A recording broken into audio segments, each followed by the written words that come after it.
Mulai ya ini. Mulai. Assalamualaikum warahmatullahi wabarakatuh. Jadi di sini kami kelompok 1 yang beranggotakan Bang Alvan Prakoso, Lailatul Istiqomah, Rahman Ramadhani, dan saya sendiri Tasya Putri Sabila. Next.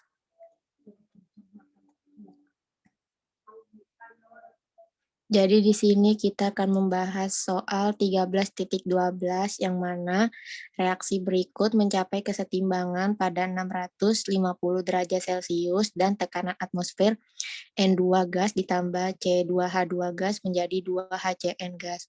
Jika sistem awalnya merupakan campuran equimolar nitrogen dan asetilena, dan apa komposisi sistem pada kesetimbangan, dan apa efek mengandalkan tekanan dan asumsikan gas ideal. Next.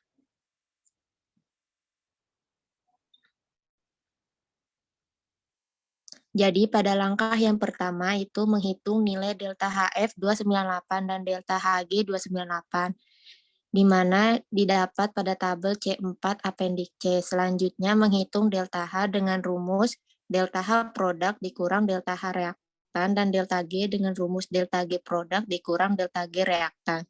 Bisa dilihat pada tabel untuk nilai N2 pada delta HF 298 dan delta GF 298 adalah 0.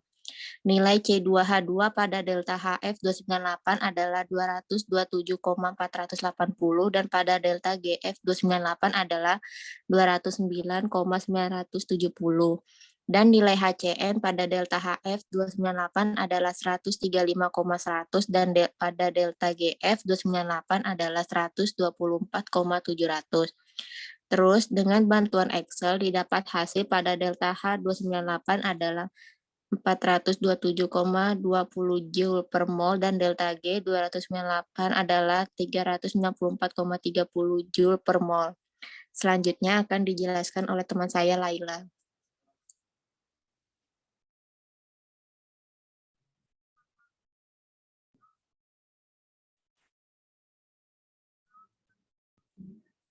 Baik, untuk selanjutnya yaitu menghitung nilai IDCPH dan IDCPS, yaitu dengan data nilai A, B, C, D yang bisa kita peroleh dari tabel C1 di Appendix C.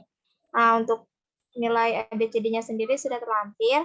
Selanjutnya kita menghitung delta A, delta B, dan delta C, serta delta D, yaitu dengan rumus produk dikurang reaktan. Delta A diperoleh 0,06, delta B diperoleh 0,00017, delta C diperoleh 0, dan delta D min 19100. Selanjutnya ini ada diketahui untuk menghitung data-data yang kita perlukan untuk menghitung IDCPH dan IDCPS. Kita menghitung IDCPH dan IDCPS dengan bantuan Excel seperti berikut. Yang pertama kita menghitung MCPH, yaitu dengan rumus ada A ditambah B per 2 dikali T0 dikali tau ditambah 1 ditambah C per 3 kali T0 pangkat 2 kali tau pangkat 2 tambah tau tambah 1 ditambah D per tau kali T0 pangkat 2. Sehingga didapatkan nilai MCPH yaitu 0,09625.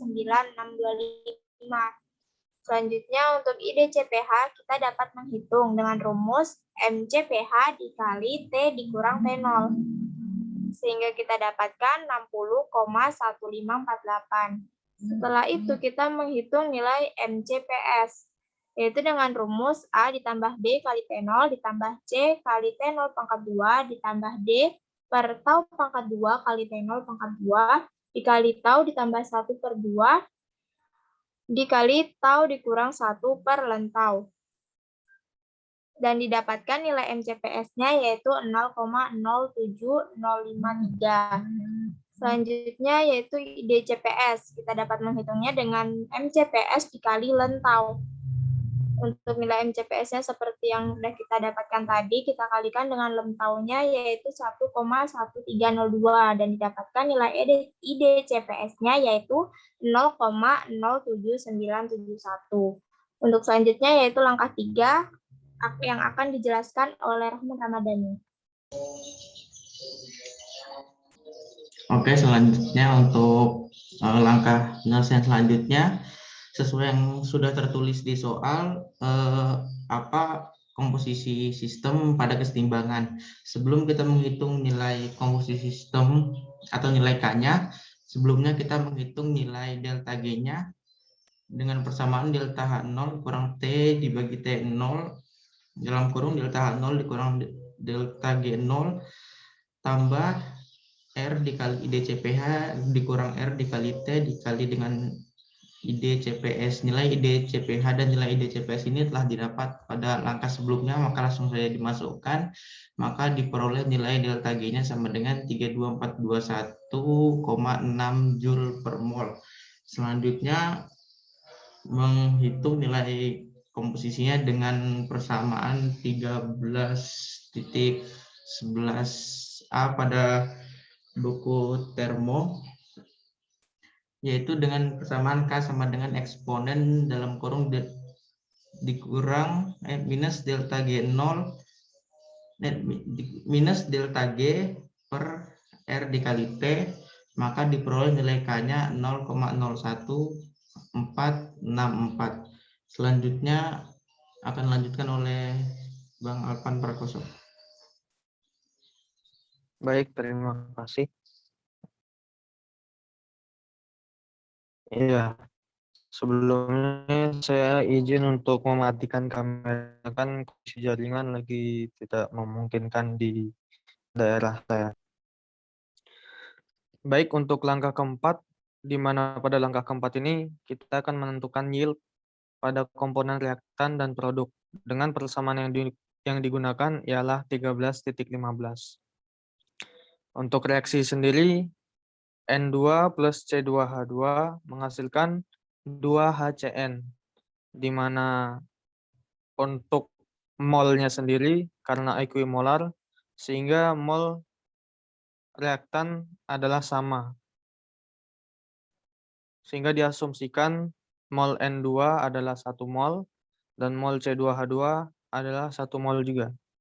Kemudian untuk nilai V sendiri adalah koefisien, di mana dari rumus koefisien ini sendiri merupakan produk dikurang reaktan, yang menyebabkan nilai dari koefisien reaktan adalah minus, di mana V sama dengan minus 1 dikurang 1 ditambah 2, sama dengan 0.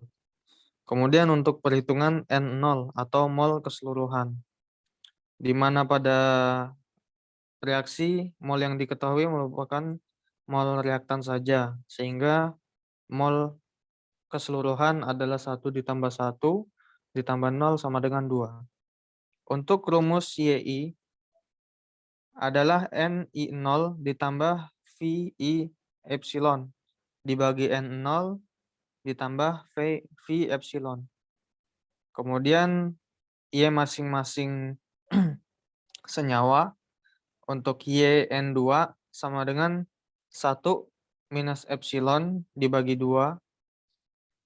YC2H4 sama dengan 1 minus epsilon dibagi 2. Dan untuk YHCN sama dengan 2 epsilon dibagi 2. Kemudian koordinat tiap komponen didistribusikan ke persamaan berikut untuk mendapatkan nilai epsilon, di mana YHCN yang merupakan produk dibagi dengan YN2 dikali YC2H4 yang merupakan reaktan, sama dengan K. Kemudian disubstitusikan, di mana YHCN merupakan 2 epsilon dibagi 2, dan untuk Y reaktan 1 minus epsilon dibagi 2 dikali 1 minus epsilon dibagi 2 sama dengan K. Dan disederhanakan dari rumus di atas didapat 2 kali epsilon dibagi 1 minus epsilon dalam kurung pangkat 2 sama dengan K. Dan untuk K sendiri telah dijabarkan oleh Dani tadi, di mana nilai K sama dengan 0,01464. Dan dari didapatkan nilai K tersebut, akan dihitung nilai epsilonnya, dengan nilai epsilon tebakan awal kami adalah 0,5. Dengan bantuan solver didapat nilai epsilon sendiri ialah 0,05704. Karena nilai epsilon sudah didapat, sehingga komposisi tiap komponen pada saat equilibrium dapat dihitung seperti berikut, di mana YN2 sama dengan 1 minus epsilon dibagi 2. Hasilnya adalah 0,47148 dan YC2H4 sama dengan 1 minus epsilon dibagi 2 sama dengan 0,47148. Dan untuk YHCN sama dengan 2 dibagi 2, 2 epsilon dibagi 2. Sehingga hasilnya sendiri dari YHCN itu adalah epsilon.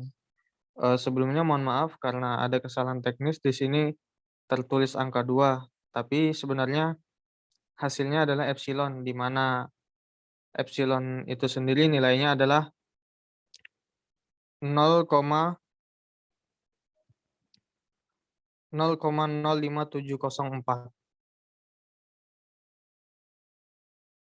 Nah, untuk pertanyaan terakhir yang ada di soal menanyakan bahwa apakah ada pengaruh apabila diberikan tekanan yang berbeda dengan asumsi bahwa gas yang dengan asumsi bahwa senyawa yang direaksikan adalah gas ideal.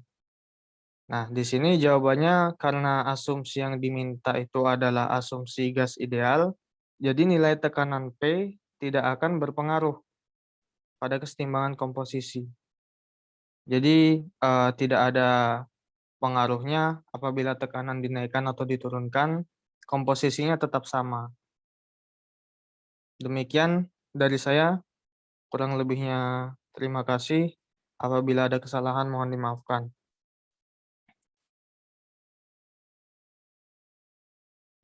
Saya akhiri presentasi ini mewakili teman-teman saya. Wassalamualaikum warahmatullahi wabarakatuh.